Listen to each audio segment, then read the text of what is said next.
আল্লাহ রাব্বুল আলামিন বলছেন, নবী হে স্মরণ করুন সেই সময়ের কথা যে সময় আমি আমার খলিল আমার ইব্রাহিমকে অসংখ্য পরীক্ষা করেছিলাম। আমার খলিল ইব্রাহিম তখন সব পরীক্ষায় গোল্ডেন প্লাস পেয়েছিল। আমি আল্লাহ খুশি হয়ে আমার ইব্রাহিমকে গোটা মুসলমানদের জন্য আমি আমার খলিলকে ইমাম বানিয়ে দিলাম। জাতির পিতা উপাধি পেয়েছেন কে? আরো জোরে বলি কে? আমাদের জাতির পিতা কে? আমাদের জাতির পিতা হলো শেখ মুজিব। নাউজুবিল্লাহ। আমাদের জাতির পিতা কি শেখ মুজিব? কথা কয় না। আমাদের জাতির পিতা হলো ইব্রাহিম আলাইহিস সালাতু ওয়াস সালাম। পরীক্ষা দিয়ে জাতির পিতা হতে হয়। পরীক্ষা ছাড়া গাঞ্জার হুক্কো খাইলে জাতির পিতা হওয়া যায় না।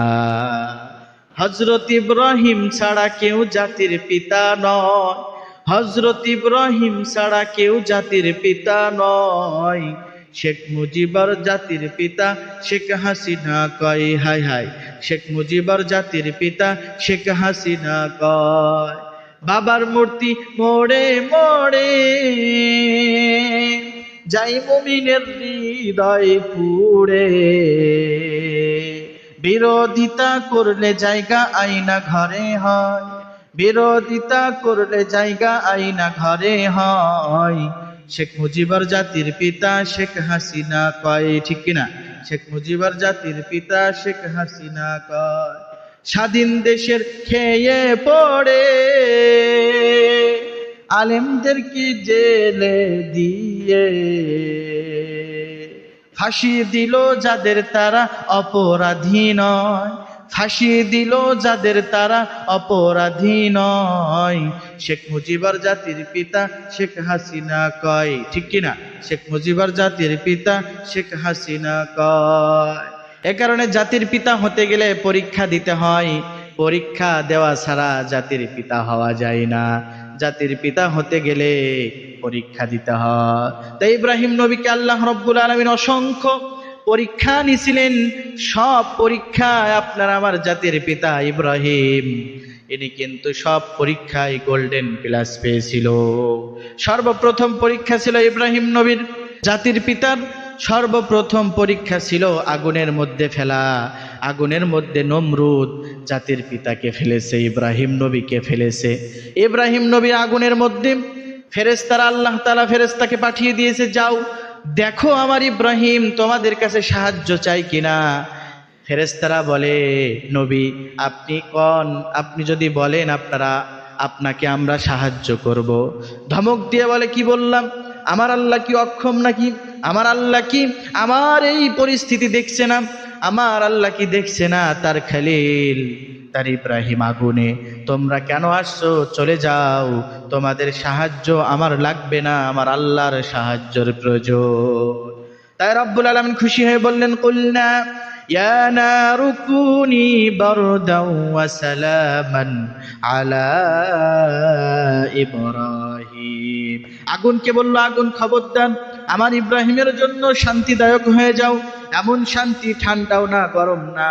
এই পরীক্ষায় পাশ করা কি অত সহজ ছিল নাকি? এত আগুনের তাপ হওয়ার পরেও নমরুদ দূর থেকে দেখছে ইব্রাহিম জান্নাতের মধ্যে আরামে আগুনের মধ্যে ফল খায়। কি খায়? শুয়ে আছে, ফল খায়। তখন আগুনকে নমরুদ বলছে, আগুন তুই আমার দুশমনকে পোড়াস না কেন? কি হয়েছে তোর? আগুন বলছে, এই নমরুদ তুই আয়, তুই যদি আমার কাছে আসিস তোকে দেখিয়ে দিই আমি আগুনের ঝাঁজ আছে কি নাই। তো আগুন তো চলে আল্লাহর হুকুমে। ইব্রাহিম নবীর প্রথম পরীক্ষা ছিলই হলো আগুনে ফেলা। আগুনে উত্তীর্ণ হয়েছিলেন তিনি। তারপরে দ্বিতীয় পরীক্ষা হলো তার সন্তান না দেওয়া, আবতার করে রাখা। কোনো সন্তান তার ছিল না। 80 বছর পর্যন্ত ইব্রাহিম নবীর কোনো সন্তান নাই। ইব্রাহিম নবী সব সময় দোয়া করতেন, রব্বি হাবলি মিনাস সালিহিন। সব সময় দোয়া করতেন, রব্বি হাবলি মিনাস সালিহিন। আল্লাহ তুমি আমার একটা নেককার সন্তান দান করো। আমার ভাইরা, যাদের সন্তান নাই, যাদের সন্তান হয় না, বাবার দরবারে না যে, বিভিন্ন মাজারে না যে, টাকা না দিয়ে, বিভিন্ন বট গাছের সাহায্য না দিয়ে, আপনি কিন্তু আল্লাহর কাছে এই দোয়া করতে পারেন, রব্বি হাবলি মিনাস সালিহিন। প্রতি নামাজে যদি দোয়া করেন তাহলে আপনার দোয়া কবুল হবে। ইব্রাহিম নবী দোয়া করলেন, আল্লাহ রব্বুল আলামিন তাকে পুত্র সন্তানের একটা ফাবাশশারনাহু বিগুলামিন হালিম, পুত্র সন্তানের একটা সুসংবাদ দিলেন। ইব্রাহিম নবী সন্তান পাওয়ার পরে খুব খুশি। ৮০ বছর পরে একটা সন্তান পেয়েছে, খুশি তো হবেই, ঠিক কিনা? ৮০ বছর পরে একটা সন্তান পাওয়ার পরে কত খুশি ইব্রাহিম নবী।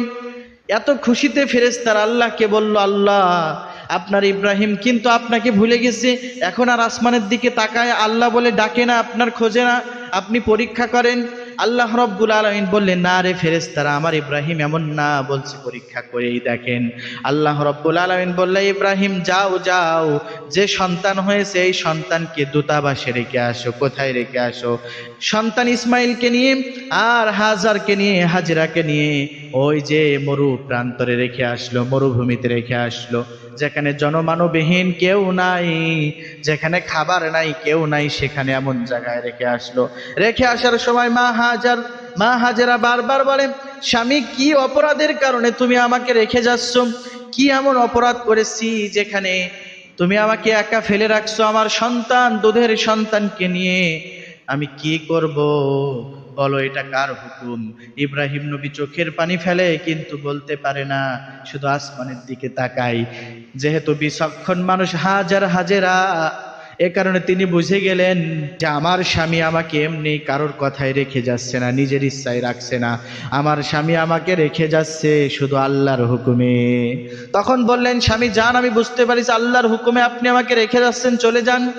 তারপরে যখন ফালাম্মা বালাগা মাহু সায়া ক্বালা ইয়া বুনাইয়া ইন্নী আরা ফিল মানামি আন্নী আযবাহুকা ফানজুর মাযা তারা, যখন সন্তানের বয়স 13 বছর হয়ে গেল, বাবার সাথে হাঁটতে পারে, এমন সময় আল্লাহ রব্বুল আলামিন ইব্রাহিম নবীকে স্বপ্ন দেখাইলো, কুরবানি করো, তোমার প্রিয় বস্তু কুরবানি করো। 100 উট দিলেন, 100 ডুম্বা দিলেন। 3 দিন স্বপ্ন দেখানোর পরে বুঝলেন নবীদের স্বপ্ন তো ওহী হয়।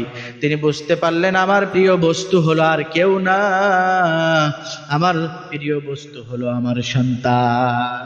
চলে গেলেন সেখানে, 13 বছর কোনো খোঁজ নাই। যাওয়ার পরে দেখলেন সন্তান চটা আছে, এইভাবে কাম কাজ করেন। আর মা বলে দিয়েছে, তোমার নাম কিন্তু ইসমাইল ইবনে ইব্রাহিম, এ কথা শিখায় দিয়েছে। বাবা যাওয়ার পরে সন্তানকে বলছে আসসালামু আলাইকুম, বলার পরে বলছে তোমার নাম? বলছে আমার নাম হলো ইসমাইল ইবনে ইব্রাহিম। তিনি বুঝতে পেরেছেন তিনি আমার সন্তান, বুকের মধ্যে জড়ায় ধরেছে। আর একটা সেকেন্ডও চেহারা দেখার সময় নাই। আল্লাহ যে বলেছে আন্নি আযবাহুকা ফানজুর মাযা তারা, এ কথা কানে কানে ইসমাইলকে জানিয়ে দিচ্ছে, আমার সন্তান আমি স্বপ্ন দেখলাম তোমাকে আমি জবিহ করতেছি। একটু চিন্তা করেন, আপনার আমার যদি এমন হতো, আমি যদি পরিবার রেখে দূরে চলে যেতাম, 12 বছর 13 বছর খোঁজ না নিতাম, না আসতাম, তাহলে মা বলতো তোর বাবা আমাদের ভুলে গেছে, বাদ দে তোর বাবার কথা, তোর বাপ বলে পরিচয় দেওয়ার দরকার নেই। আর আমরা যদি 13 বছর পরে ওই সন্তানের কাছে যেয়ে বলতাম যে আমি তোমাকে জবি করতে এসেছি, তখন ওই সন্তান বলতো এতদিন পরে আইসো বাবা, খোঁজ খবর নাওনি, চিঠি লেখনি, টাকা দেওনি, এখন তুমি এসে বলবা আমার জন্য কয়টা বাড়ি করেছো। তা না বলে তুমি আমাকে জবি করতে স্বপ্ন দেখেছো, আসো তুমি আমাকে জবি করবা আর আমি তোমাকে কুরবানি করব, কি ঠিক না? কিন্তু দেখেন কি বাধ্যগত সন্তান এ কথা জানার পরেই তিনি বললেন, বাবা আপনি টেনশন করবেন না, আমি কিন্তু ধৈর্যশীলদের মধ্যে থাকব। আর যেহেতু আপনার স্বপ্ন ওহী, আপনি নবী মানুষ, নবীদের স্বপ্ন ওহী হয়, আপনি আমার মাকেও বলার দরকার নেই। মা মহিলা মানুষ, আমার মা সহ্য করতে পারবে না আমার কথা যদি শোনে, কারণ এতদিন আমার মা আমাকে লালন পালন করেছে, আপনি আমাকে দূরে ফেলে রেখে গেছেন, কিন্তু আমার মা কত কষ্ট করে আমাকে লালন পালন করেছে। আপনি ওই যে আপনার জামাটা আমার মা সব সময় ঘিরান, এত কষ্ট করে আমার বাবা আপনি আমার মাকে বলেন না সহ্য করতে পারবে না, আপনি যেই কথা বলছেন আমি রাজি আছি, আপনি আমাকে কুরবানি করে দিবেন, আপনি আমাকে জবি করবেন, আমার কোনো আফসোস নাই। কি সন্তান, কি পিতা, কি সন্তান! আর আমাদের যদি এমন হইতো, কুপাকুপি লেগে যাবো বাপ সন্তান, ঠিক। এ কারণে বাপ ভালো, ছাও ভালো, নবীর ঘরে নবী, কথা বলেন ঠিক কিনা? তো কুরবানির ইতিহাস এমন, কুরবানির শুরুর ইতিহাস বাবা আদম থেকে এসেছে, তারপরে সূচনা হলো